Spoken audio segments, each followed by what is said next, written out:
Ang hangin sa Santa Ignacia ay malamig. Parang dumadaos-dos sa mga buto. Sa loob ng isang lumang van, nagsisiksikan ng 13 kabataan at ang kanilang driver. Tawa ng tawa, kwento rito at kwento roon. Pinaplano pa nila kung ano ang mga kukunan ng litrato sa Hidden Village na umano'y napakaganda ayon sa isang vlog na nabasa ni Cheska sa internet. Ngunit habang binabaybay nila ang liblib na daan sa agubatan, biglang naputol ang kasiyahan nang unti-unting tumigil ang van. Nag-init kasi at umusok ang makina noon. Walang signal sa bahaging yun ng daan. Sinabayan pa ng bahagyang ulan. Takot at inis ang nararamdaman ng bawat isa. May baryong malapit dito, sabi ng matandang lalaking biglang lumitaw mula sa gilid ng daan. Puting-puti ang buhok, kulubot ang balat, at nanlilisik ang mga mata. Tawagin nyo na lang akong Tatay Manong. May kubo ako roon. Pwede kayong makisilong. Walang ibang opsyon. Naglakad sila. Basang-basa. Nilalamig. Hanggang marating nila ang isang kakaibang baryo na tinutukoy ng nagpakilalang Tatay Manong. Walang sinag ng araw kahit tanghali. Lahat ng bahay ay yari sa kahoy at pinatuyong dahon. Masyadong tahimik ang baryong yon. Habang pinapakita ni Tatay Manong ang kwartong tutulugan nila, napansin ni Gabriel ang mga mata ng batang nakasilip mula sa bintana. Dilaw ang mga mata. Waring gutom ang mga yon sa pagkakanganga. At maya-mayang nagpupunas ng laway ng mga ito na tumutulo sa gilid ng mga bibig. Tila may mali rito, bulong ni Gabriel kay Erin. Parang ibang mundo. Nang sumapit ang gabi ay nagsalo sila sa hapunan. Tinolang manok na itim ang laman at gulay na hindi nila kilala. Tahimik ang mga taga-baryo habang pinagmamasdan sila. Nag-uusap ang mga turista pero palihim din silang kinakabahan. Baka exotic lang to, sabi ni Marco habang ngumunguya ng karne. Ngunit si Leo, matapos sumubo, ay biglang namutla. Parang may lasang dugo ah. Tumayo si Gabriel. Busog na po kami, Tatay Manong. Hindi na po namin kayang ubusin ang mga natitirang pagkain. Pangangatwiran pa nito. Nagtawanan ng mga taga-baryo pero walang sinabi. Matapos ang hapunan, nag-ayos na sila ng tulugan sa iisang malaking kubo. Kinabukasan, nang magising si Erin, napansin niyang wala na si Leo. Wala rin ang bag nito. Wala rin ang cellphone. Baka umihi lang, sabi ni Janine. Ngunit paglabas nila, sa ilalim ng puno ng nara sa tabi ng ilog, ay may nakita silang dugo sa lupa at may nahulog na hikaw. Sa gilid ng ilog ay may markang parang pinagkaladkaran ng kung ano. Leo! Sigaw ni Clara. Naghanap sila buong araw. Walang sagot. Walang nakitang katawan. Pagbalik nila, nakita nilang naangiti lang si Tatay Manong. Huwag kayong lumabas paggabi. Baka mapaano kayo niyan. Lumalim ang gabi. Napilitan silang magsiksikan ulit sa kubo. Pero sa pagkakataong yon, ay nagtakda na sila ng bantay. Si Dali at Tony, ang unang magbabantay. Si Gabriel naman, sa sobrang kaba ay inipit na sa palad ang pendant na laging suot. Isang lumang kwintas mula pa sa lolo niya.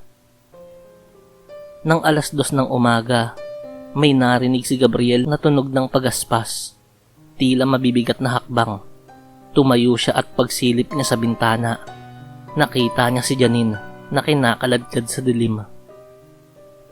Sumisigaw yun, ngunit tinakpan ng nilalang ng kamay na may matutulis na kuko ang bibig nito. Mabilis siyang lumabas. Sinundan siya ni Erin at Marco. Ngunit nang marating nila ang pinanggagalingan ng sigaw, nakita nilang duguan na ang lupa. Walang katawan. Sa tabi nito, may nabaling sanga ng puno at kapirasong damit ni Janine. "Tama na to," sabi ni Marco, nanginginig. "Kailangan na nating umalis." Ngunit pagbalik nila sa kubo, nakita nilang bukas ang pinto. Si Jojo ay wala na rin. Sa loob, si Clara ay nanginginig habang yakap-yakap si Hana. "Hindi ko na siya nasagip," bulong ni Clara. "May dumagit sa kanya eh. Mabilis. Parang hayop pero parang tao rin." Doon na nagsimulang sumigaw si Gabriel. Hinampas niya ang pader. "Mga hayop sila!" Habang umiiyak si Erin, bumulong siya kay Gabriel. "Naalala mo ba yung sabi ng lolo mo tungkol sa mga kagaya nito?" At doon, biglang nagliwanag ang pendant. Umiinit. Napaso si Gabriel. Nang buksan niya ito, may sumiksik sa kanyang dibdib. Isang sinag na pulang liwanag at biglang nanigas ang balat niya. Tila kinapitan ng isang makapal na kalasag. Nagising ang mutya ng goma. Ang gabi ay patuloy na lumalalim. Ang buong baryo ay tahimik. Ngunit hindi katahimikang nakakapanatag. Ito'y katahimikang bago ang paninibasib. Nagtitipon ng mga natitirang turista sa gitna ng kanilang kubo. Umiiyak si Clara. Naninigluhod si Tony sa isang lumang santo. At si Marco'y patuloy na nililibot ng tingin ng paligid habang bitbit ang kutsilyong nakuha niya sa kusina. Habang nakaupo sa isang sulok, si Gabriel ay nakakuyom ang kamao. Ang balat niya'y tila naging maapal at makintab, parang goma. Ngunit hindi malambot. Isa itong kakaibang puwersa na sumibol sa kanyang katawan. "Nararamdaman ko, hindi ako ordinaryo," bulong niya. Biglang nagkalampagan ng mga bubong, kasabay ng pagliliparan ng mga kahoy at pawid. 3 nilalang ang pumasok. Mabalahibo, may matutulis na mga kuko. Kumikinang ang dilaw na mata. Sumisigaw si Hana habang kinakaladkad palabas ng isa sa mga halimaw. Ngunit bago ito makalayo, tumalon si Gabriel. Hindi alam kung anong lakas ang nagtulak sa kanya at inundaya ng sanga ng puno ang batok ng aswang. Tumagos ang sanga sa ulo ng halimaw. Nagliyab yun ng isay at unti-unting nasunog tulad ng tuyong dahon. Napatingin ang 2 aswang. Napatingin sila sa kanya, tila may pagkilala ng takot. "Manunugis!" sigaw ng isa. May dugo siyang manunugis!" Sumugod ang isa, mabilis at mabangis. Ngunit sinalubong lang yun ni Gabriel. Tinadyakan niya ito at sinaksak sa tagiliran. Dahil sa nasaksihan ng pangatlong aswang, ay hindi siya nito inatake. Sa halip ay tumalon ito sa bubungan at mabilis na tumakas. "Huwag kayong lalabas," utos ni Gabriel. "Huwag kayong maghihiwa-hiwalay." Pero huli na, nawawala na rin si Dale. Habang umaga pa at hindi pa kalat ang dilim, sinuyod nila ang baryo. May ilog sa likod ng mga bahay at isang balon sa gitna ng plaza. Si Dale, ayon kay Tony, ay lumabas para umihi at hindi na nakabalik. "Dito siya huling nakita," sabi ni Marco habang sumisilip sa balon. "Bakit amoy bulok?" Inilawan ni Gabriel gamit ang flashlight. Hindi tubig ang nasa ilalim, kundi mga buto, bungo, binti, at kamay ng tao. Isang hukay ng mga bangkay, parang imbakan. "Diyos ko!" bulalas ni Bea. "Totoo ba to?" At sa dulo ng mga buto, may isang katawan na gutay-gutay na, nakasuot ng damit na kagaya ng suot ni Dale. may biglang humila kay Tony papalapit sa bungad. Isang kamay na may balahibot may matutulis na mga kuko. Napasigaw habang bumabagsak sa kailaliman ng balon. Hindi na siya nakita pang muli. Si Gabriel ay lalong nagiging matatag sa kabila ng mga nangyayari. Habang dumarami ang malabangungot na pagkawala ng mga kasama niya, ay mas lalong tumitindi ang paningin niya. Nakikita niya kahit sa dilim. Naaamoy niya ang mga nilalang. Nararamdaman niya ang paglapit ng mga panganib. Isang gabi, habang nagpapahinga ang grupo, nilapitan siya ni Erin. "Bakit parang alam mo ang mga ginagawa mo?" tanong nito. "Gab, sino ka ba talaga?" At doon niya ibinunyag ang lahat, ang pagkabata, ang gabing inatake ang bahay nila ng mga aswang, ang lolo niyang si matandang Elias, ang kilalang manunugis na naglagay ng mutya sa dibdib ni Gabriela matapos pumatay ng isang aswang sa harap niya, at kung paanong nilamon ng halimaw ang nobya niya noon habang wala siyang magawa. "Hindi na mauulit na mamamatayan ako ng minamahal," bulong niya. Ngunit hindi pa man tuluyang natatapos ang gabi. Isang pangyayari ang naganap. Isang malabangungot na ayaw nang maranasan ni Gabriel kailanman. Tumakbo sila palabas.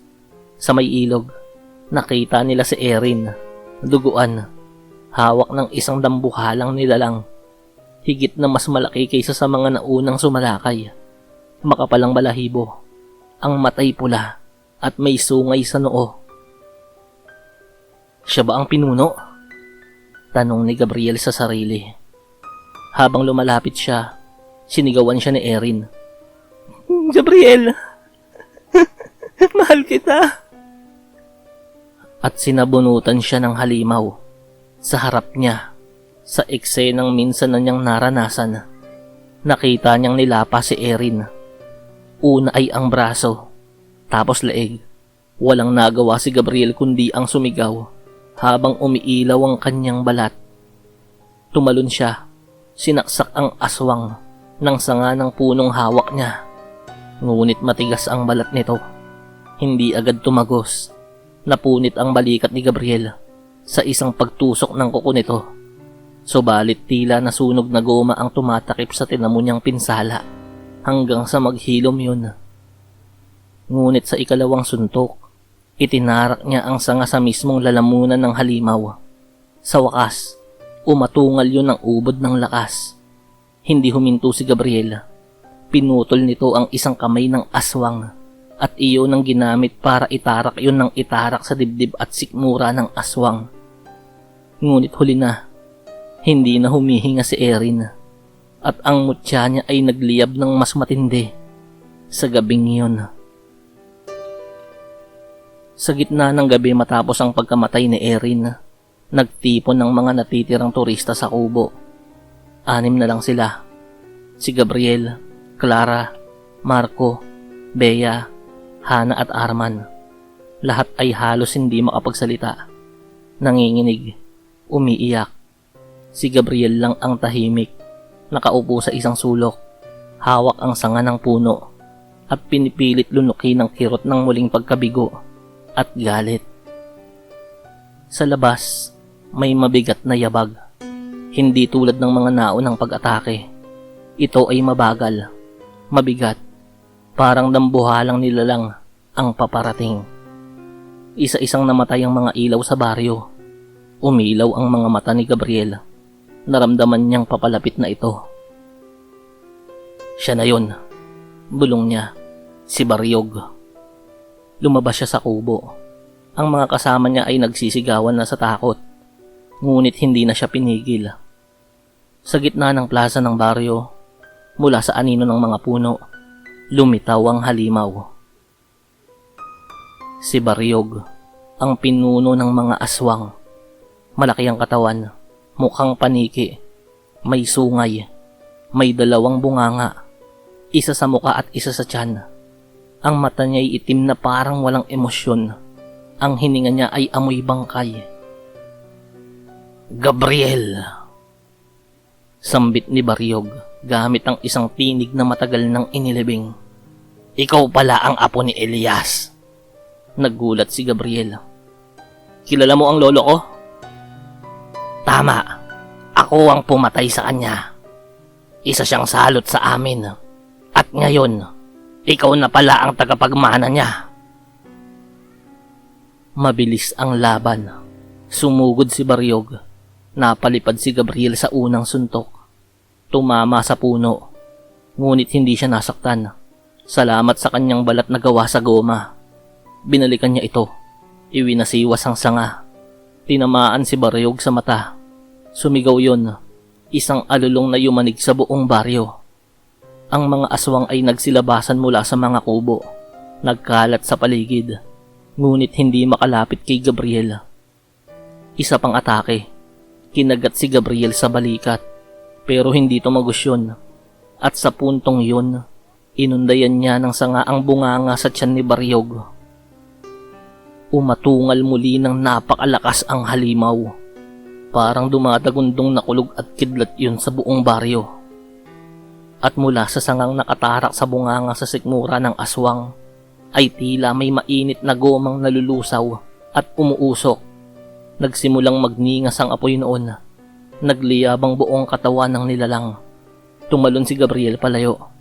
At sa huling sulyap niya, nakita niyang nahati sa dalawa ang katawan ng halimaw. Nag-aalab sa apoy, nadulot ng mutya ng goma. Matapos ang pagkamatay ni Baryog, dumilim ang langit. Hindi ordinaryong kadiliman. Ito'y parang kaluluwang nanunumbalik sa huling paghihingalo. Isang babae ang lumitaw sa gitna ng plaza. Payat, kulubot, duguan ang muka. "Ako si Manang Agra, ang tagapangalaga ng sumpa." Wika nito. "Ang mutya ng goma ay hindi regalo. Ito'y isang sumpa. Habang suot mo ito, hindi ka tatablan ng pangil. Ngunit bawat isa sa paligid mo ay mamamatay." Nanlaki ang mga mata ni Gabriel.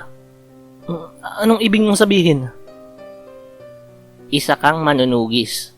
Oo, pero isa kang salot sa sarili mong mga mahal sa buhay. Bawat muling pagising ng mutya ay buhay ng mga tao sa paligid mo ang mawawala." Bumigat ang loob ni Gabriel. Naalala niya si Erin, si Dale, si Janine, si Jojo, si Tony, si Leo. Lahat sila'y patay na. At siya lang ang natirang buhay. "Bakit mo pa ito binunyag ngayon?" "Dahil pinatay mo ang pinuno. Ngayon, ikaw na ang tagabantay ng baryong ito. Buhay ka nga, pero mag-isa ka na lang." Umatras ang babae at naging alikabok. Hindi na makakabalik pa si Gabriel sa dati. Alam niya yon. Tila nilamon na ng mutya ang kanyang pagkatao. Ang baryo'y unti-unting nauupos. Wala nang mga bata. Wala nang matatanda. Ang mga natitirang aswang ay nagkubli. Natakot na sa kanya. Dala ang isang sulo. Pinuntahan niya ang mga kubo isa-isa. Sinalaban niya ang mga bahay. Isa pa. At isa pa. Habang sumisigaw ng, "Ito ang kabayaran ng mga kasamaan ninyo." Habang lumiliyab ang baryo, naaalala niya ang mga tawa ng kaibigan. Si Erin na palaging nagpapatawa. Si Marco na galit pero matapang. Si Tony na napakaingay. Lahat ng kanilang alaala ay unti-unting natabunan ng abo. Sa gitna ng nag-aalab na apoy, nakatayo si Gabriel, tulad ng isang multo. Ang balat niya'y goma, kumikintab sa liwanag ng apoy. Kinabukasan, sumikat ang araw sa kauna-unahang pagkakataon sa baryong yon. Naglakad si Gabriel palabas ng kagubatan. Dala ang sanga ng puno, duguan at punit-punit na damit. Ang mga natitirang aswang ay hindi siya hinabol. Isa-isa silang nagsitago sa mga kuweba at kasukalan at sa ilalim din ng lupa dahil sa matinding takot. Sa paglalakad, may isang batang aswang ang lumapit sa kanya. Iyak ng iyak. Mukha itong tao, ngunit dilaw ang mga mata. Hindi ko sila pinatay, sabi ng bata. Kumakain lang kami dahil kailangan po. Tumingin si Gabriel sa kanya. Bata ka pa, pwede ka pang mamili. Iniabot niya ang mutya, ngunit tinanggihan ito ng bata. Mas gusto ko po ang sinag ng araw. Mas gusto ko pong maging normal. Gusto ko pong maging tao. At tuluyan ng nilisan ni Gabriel ang baryo. Siya na lamang ang natira.